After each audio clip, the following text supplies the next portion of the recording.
Allahu, Allahu, Allahu, Allah. Assalamu alaikum wa rahmatullahi wa barakatuh. Welcome to Quran Halaqa with Abdurrahman and Abdullah. Today I will be working on Surah Fajr. So Surah Fajr begins with an oath. And so it starts with 4 oaths in the beginning, and then it comes to a central point or argument that Allah subhanahu wa ta'ala wants to prove. So today, inshallah, I cannot recite the Surah Fajr because it is going to be very long. So I will just go through Surah Fajr, inshallah. Okay. So ayahs 1 through 4 talks about the oaths of Surah Fajr. So it starts with wal fajr walayalin ashr wash-shaf'i wal watr wal layli idha yasr. So these are the 4 oaths that Allah subhanahu wa ta'ala starts with in Surah Fajr. So wal fajr. So this means by the dawn. So when Allah subhanahu wa ta'ala starts a surah with an oath, he's trying to emphasize something. So that means when he starts with this, that means he's going to either do a series of oaths or he's going to do one oath and then go to his central argument. So either he's going to do a series of oaths or one oath and then go to his central point. But when Allah subhanahu wa ta'ala does a series of oaths like this surah, then Allah subhanahu wa ta'ala is trying to convey a very serious topic to all of us. So let's begin the translation of this. Wal fajr, by the dawn. So by the dawn, meaning at fajr time, like before fajr time. So this is just talking about when the Muslims around the world, everywhere, when you see any Muslim around the world before dawn prayer, before even the sun even has risen, you will see some people getting up from their beds and doing this sacrifice of praying to Allah subhanahu wa ta'ala in the morning when others around them are sleeping. So this is a sacrifice. So wal fajr, it means by the dawn. Walayalin ashr, and the 10 nights. So these two first and second ayahs relate to each other. Walayalin ashr, and the 10 nights. What are these 10 nights? So you might say that these are the 10 nights of Laylatul Qadr. That's also one of the opinions. The other opinion is actually the 10 days and nights in Dhul Hijjah, which is the week of Hajj. So these 10 days are also known as the week of Hajj. So this is how important it is. So some scholars have said that the 10 nights morning, like from Maghrib until Fajr, this is the special time. But some people just specifically just categorize the whole day and night as a special event. So ayah number 3, wash-shaf'i wal watr, and the even and the odd. So what is the even and the odd? So one might say that these are the even nights and the odd nights of the 10 nights. That's one of the opinions. But one of the other opinions are actually that the even is all of us, all of the creations that Allah subhanahu wa ta'ala has created. So we are all the evens, and the odd, the different, Allah subhanahu wa ta'ala. So Allah subhanahu wa ta'ala categorizes us as the even, and he categorizes himself as the odd, the different. وَاللَّيْلِ إِذَا يَسْرِ, the last of the oaths, and the night when it passes, when it strolls away. So this is actually what it says, when the night strolls away, when it goes away. So this is talking about when the night goes away after Fajr. So when this happens, then duha is about to come. So a main central argument is going to begin. Now, finally, the argument that Allah subhanahu wa ta'ala was trying to reveal to us. هَلْ فِي ذَلِكَ قَسَمٌ لِذِي حِجْرٍ. Is all of this not sufficient oaths for those who have sense? Wow, subhanAllah. So these are all oaths, and then all of the explanations that all the scholars have done is talking about this. Like all these oaths, shouldn't they be sufficient to those who have a mind, for those who have a sense? Then he starts talking about people who did not obey Allah subhanahu wa ta'ala. أَلَمْ تَرَ كَيْفَ فَعَلَ رَبُّكَ بِعَادٍ إِرَمَ ذَاتِ الْعِمَادِ الَّتِي لَمْ يُخْلَقْ مِثْلُهَا فِي الْبِلَادِ. So these three ayahs are talking about the tribe of Iram, the tribe of Ad. Did you not see how your Lord dealt with Ad, the people of Iram, with their great statues? So when the people of Ad were in their places, their graves would be so huge. Even if you lay a building flat, it would almost be as tall as it. So they had some genetic modifications that Allah subhanahu wa ta'ala did to them that made them great. Like they almost looked like skyscrapers. So this is what it's saying with their great statue. التي لم يخلق مثلها في البلاد, unmatched in any other land. So imagine this: you are a human, and then when you see someone that's like 10 times taller than you, you will automatically feel fear in your heart. So this is what it's saying: unmatched in any other land, because this tribe of Ad, was the most powerful, wealthiest, strongest nation on the planet at that time. So whenever they used to go to war, they would win it. They would have everything they wanted. But then Allah subhanahu wa ta'ala revealed, gave to them Prophet Hud and the direct message, but they have rejected it. So now to the second example of those who have disobeyed Allah subhanahu wa ta'ala. وَثَمُودَ الَّذِينَ جَابُوا الصَّخْرَ بِالْوَادِ. And Thamud, of course, Thamud, those who have carved their homes into the rocks, the stone valley. So one thing that I want to mention to you, the houses, why Allah subhanahu wa ta'ala is mentioning their houses, like they're carved into rocks. All they had at that time was swords and metal hammers. They didn't have heavy machinery, or they didn't have a wrecking ball. They didn't even have a screwdriver. All they had was pieces of metal laying around everywhere that they would melt. So this is how they're portraying it, that when Allah subhanahu wa ta'ala gave them the aql, when Allah subhanahu wa ta'ala gave them the mind, they used it and they made humongous homes, palaces for themselves. Even if you go there to their sites, dwellings in Jordan, I believe, you would still see it over there. And then the third example, وَفِرْعَوْنَ ذِي الْأَوْتَادِ, and the Pharaoh of mighty structures.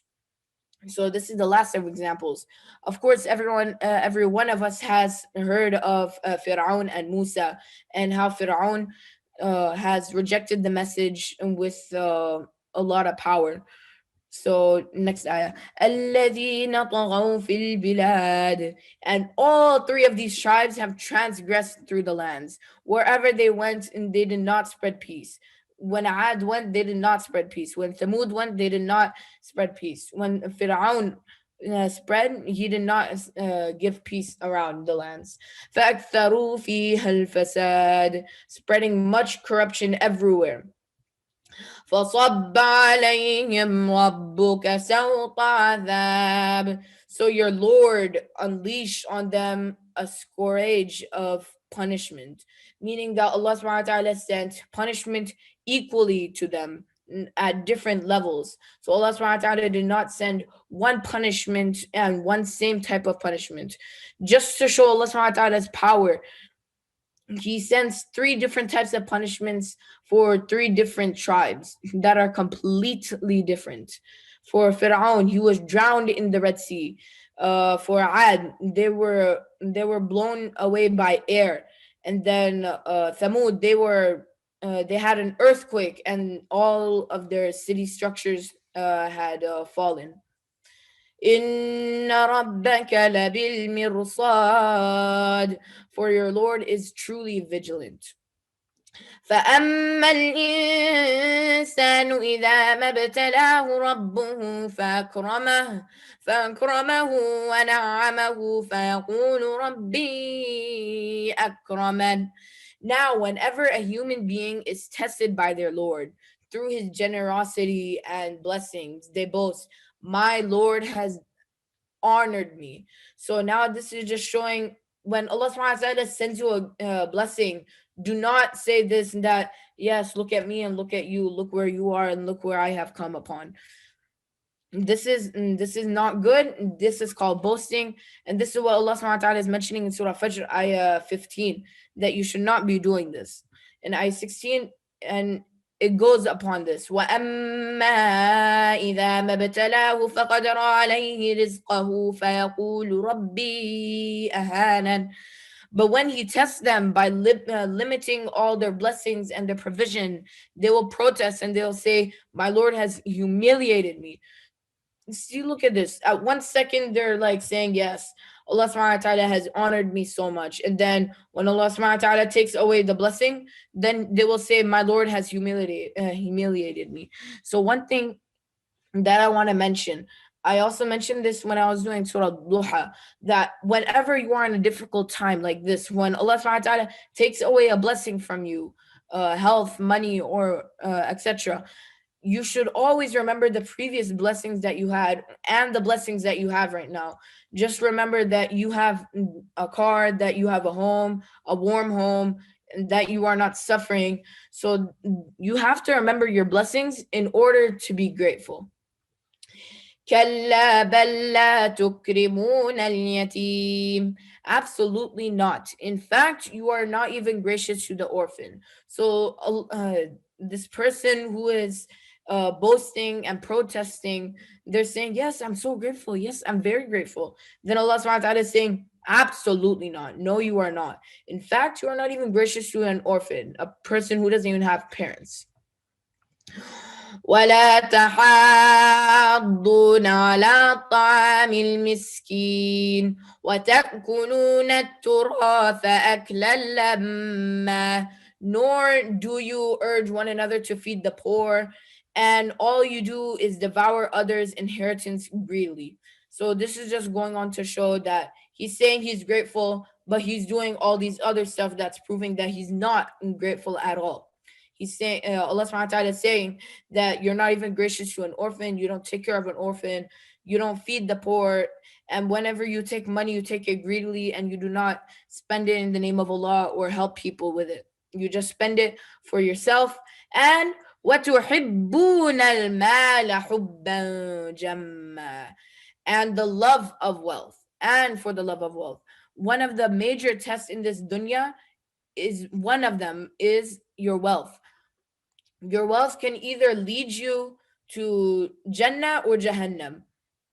Either you spend it in the love of Allah or the love of yourself. If you spend it in the love of Allah, then the person will go to Jannah.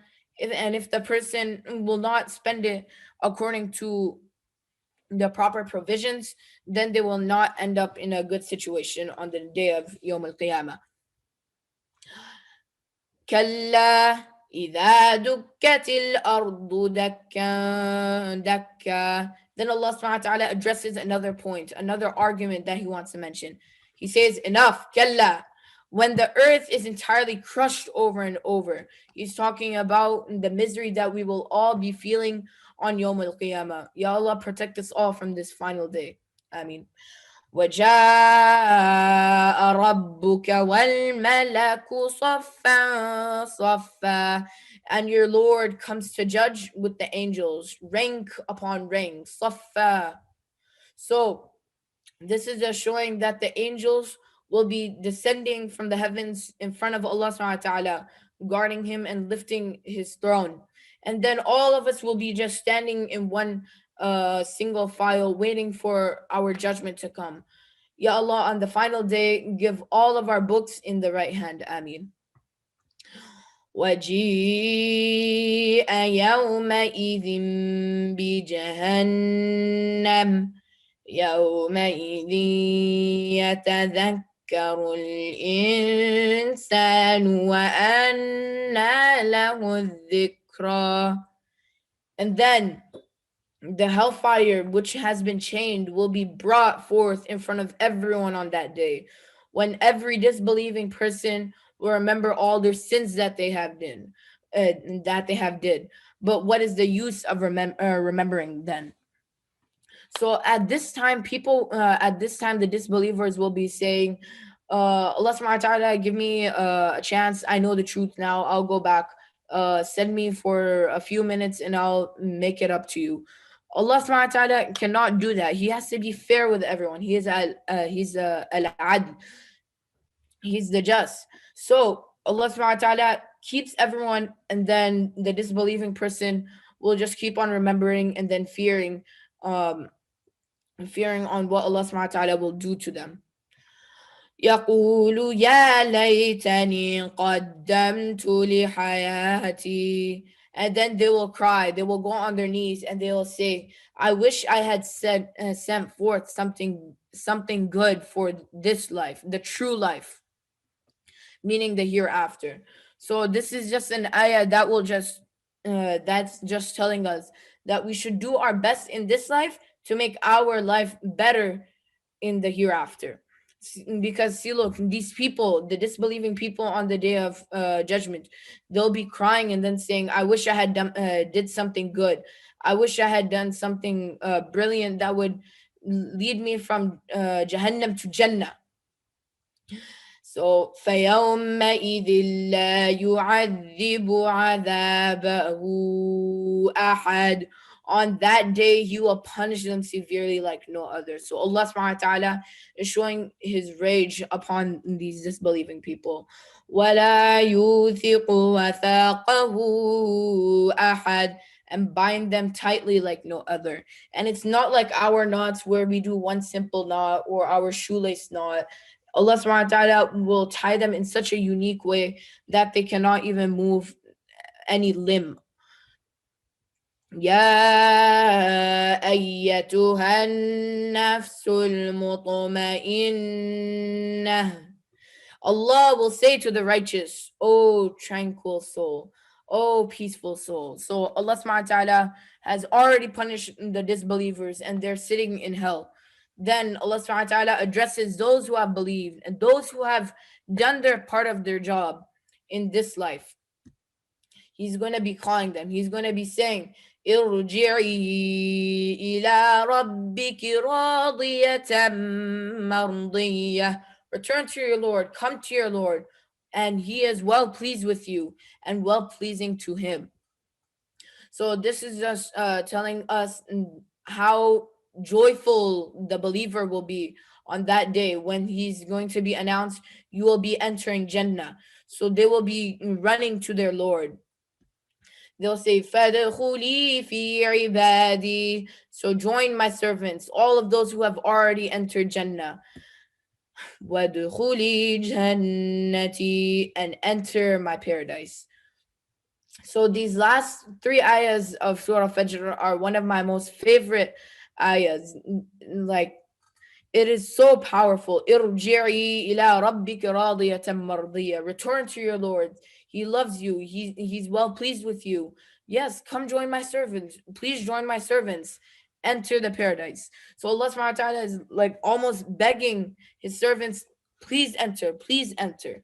So now inshallah, with that we will conclude. And we will launch the polls inshallah, and then we will go over them inshallah. And I will read the surah while you guys will be doing the polls. So, okay, yes. Jazakallah khairan Abdullah. He has already launched the poll. So in the meanwhile, while you guys are going to be doing the polls for Surah Al-Fajr, which are 4 to 5 questions, I will be reading Surah Al-Fajr. أعوذ بالله من الشيطان الرجيم. بسم الله الرحمن الرحيم.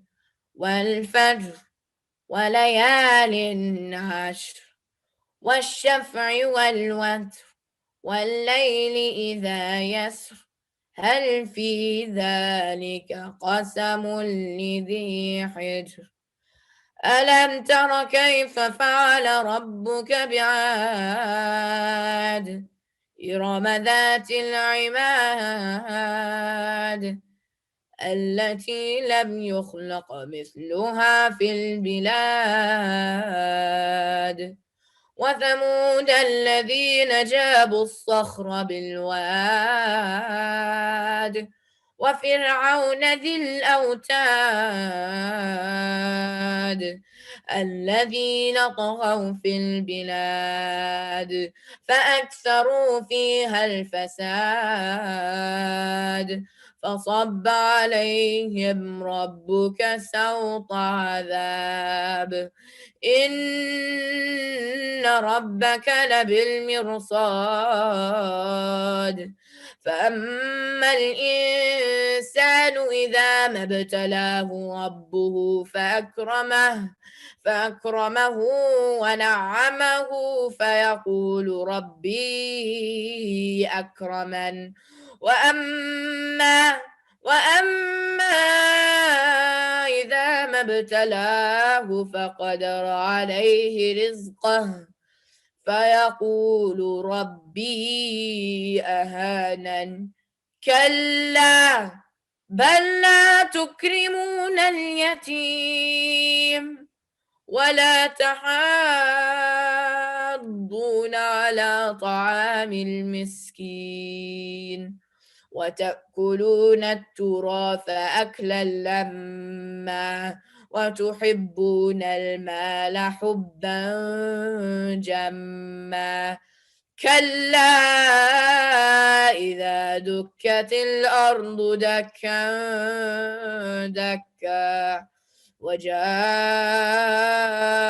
ربك والملك صفا صفا وجيء يومئذ بجهنم يومئذ يتذكر الإنسان وأنى له الذكرى يقول يا ليتني قدمت لحياتي فيومئذ لا يعذب عذابه أحد ولا يوثق وثاقه أحد يا أيتها النفس المطمئنة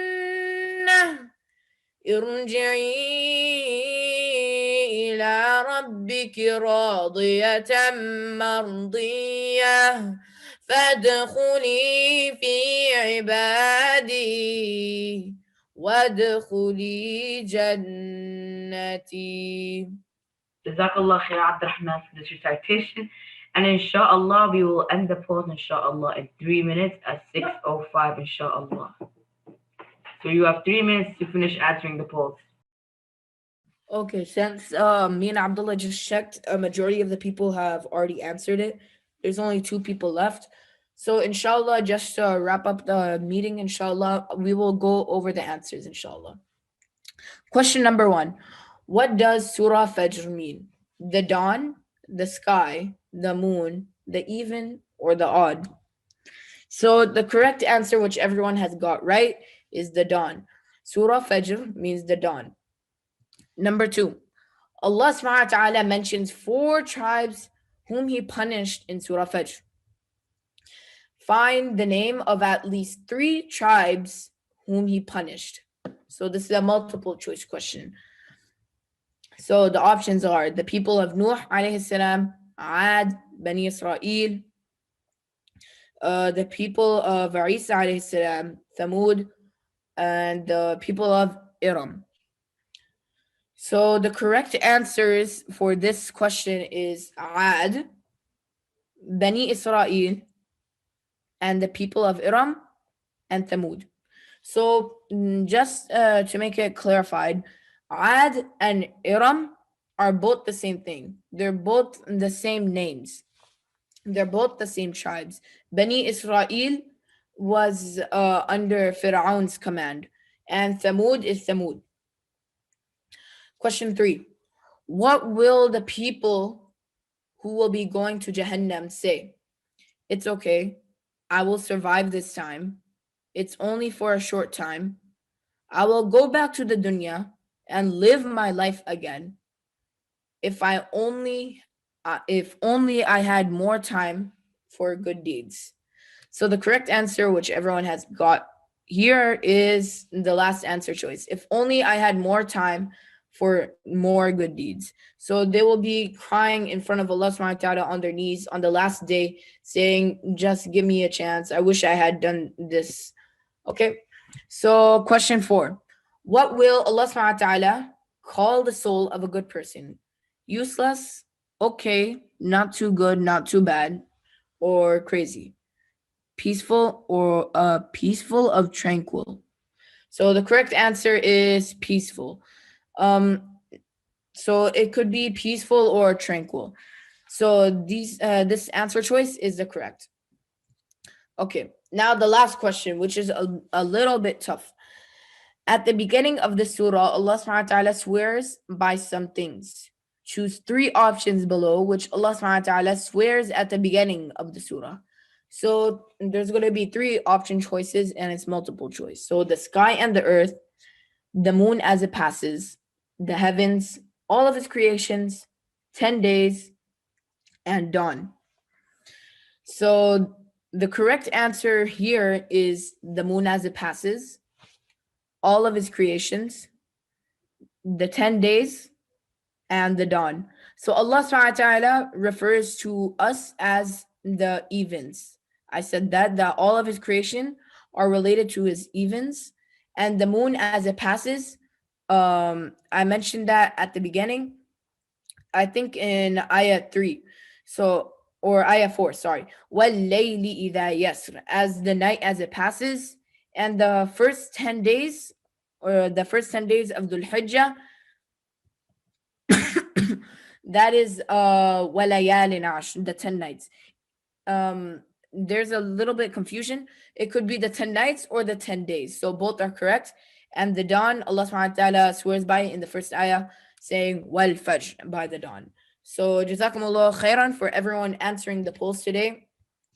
So I'll give everyone a few seconds to look at what everyone else has answered.